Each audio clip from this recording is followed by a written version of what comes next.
Kıymet görülmenler bugün 11. ayının 12. günü. Bugün Dünya Uygur Kurultayı'nın 7. nöbetlik kurultayı münasebetiyle halkaralık bir ilmi muhakeme yığını baş aldı da yığın Uygurların hakları ve cevaplarını sürüştürüş temisideki bir yığın. Bu yığında Dünya Uygur Kurultayı'nın icraiye heyeti reisi Ömer Kanat riyasetçilik kılmakçı yığın Şarkı Türkistan ve Çekiye Cumhuriyeti'ninki İstiklal Marşı bilen başlaydı. Bunun için yana Nek Meydanı'nın almış bir ilişki devam kılımız.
All our Czech friends, institution, police, and the mayor for facilitating our event.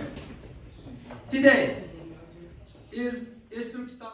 12 noyabr günü Çekiye'nin payitahtı Praga'da Uygurlarning haqlari ve javobgarligini sürüştürüş temasida xalqaro muhokama yig'ini chaqirildi. Dünya Uygur Kurultayı icraiye reisi Ömer Kanat riyasetçilik qilgan yig'in Şarkı Türkistan ve Çekiye Cumhuriyeti'nin milli marşını orulaş bilen başlandı. Arkadan Dünya Uygur Kurultayı reisi Dolqun İsa Efendi içiliş nutku sözlep 12 noyabr 1933 yılı ve 1944 yılları kurulgan iki cumhuriyetni kurganlarını rahmet ve minnettarlık bilen eslaydiganligini bildirdi.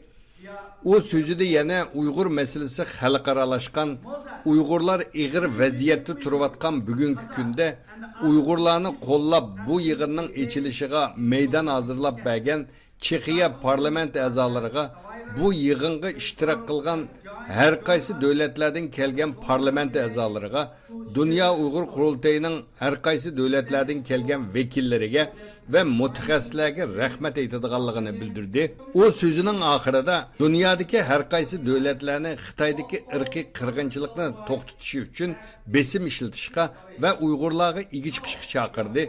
Imprisoned family members, disappeared friends, stolen children. Even those of us in the exile still feel grief of the Chinese regime. We are arrested and punished. Our President Dolqun İsa to give a brief speech. I was not prepared to do that until a couple of days before I was spending my time with my doctors in the hospital. Arkadan Dünya Uygur Kurultayı'nın reisi Erkin Aptekin Efendi söz kılıp, Xitay zulmünün uzun yıllardan bu yan devam kılıvatkanlığını, keyinki yıllarda ırkı kırgınçılıkka aylanganlığını tekitledi. Arkadan Çekiye Kengeş Palatası Taşkı İşler Komitesi'nin reisi Pavel Fischer Efendi söz kılıp, özlerinin diktatorluk tüzümüden algan savakının diktatorlardan hesap soraş ekanligini, Xitayning Uygurlarga elib berayotgan Uygurlarning milli dini kimligini yok qilish, ya'ni irqiy qirg'inchilik elib berish siyosatidan qattiq ansirayotganligini, Xitayning hozir Stalinga o'xshash siyosat elib berayotganligini, buni to'xtat deyish kerakligini, erkinlik meşalini o'chirmasligi kerakligini ta'kidladi. Pavel Fischer efendi bugünkü bu yığında Uygur meselesi de dünyadaki devletlerinin birlik ittifaklık içinde ikenligini körgenligini, muşundak bulduğun bolsa diktatörlük tüzümünün toxtatqılı bulduğanlığını ta'kidledi.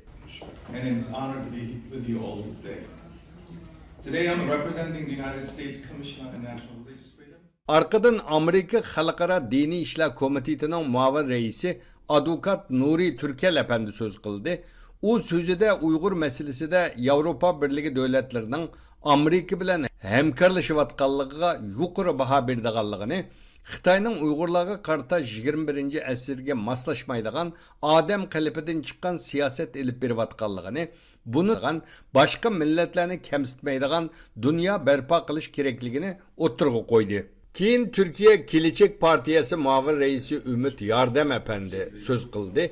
O sözü de Türkiye'nin Uygurlarının mı vatan ekanligini, Uygur meselesinin köp sözlünüvatqanligini, ama hareketki ötüş kerakligini, partisinin Türkiye'de Uygurlarını qo'llash uchun imza yig'ish faoliyati elib berib, 100 ming kishi qo'l qo'ygan materialni Türkiye parlamenti ve köp sanda devletning elchixonalariga topshirib berganligini, Xitoyning Uyg'urlarga elib berayotgan odam qalipidan chiqqan siyosatini to'xtatish uchun qo'ldan kelganini qildiganligini bayon qildi.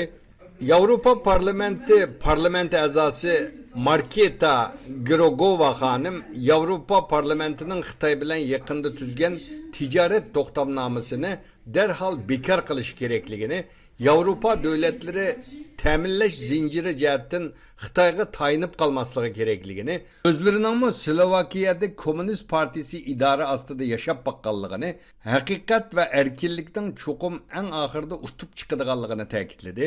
Bu ilmiy muhokama yig'iniga 7. navbatlik Dünya Uyghur Qurultayiga qatnashish uchun kelgan 200 atrofida vakil va dünyanın her qaysi joylaridan kelgan parlament a'zolari, mutaxassislar, bazı siyasi partiyalarning mas'ullari bo'lib ko'p sonda kishi ishtirok qildi.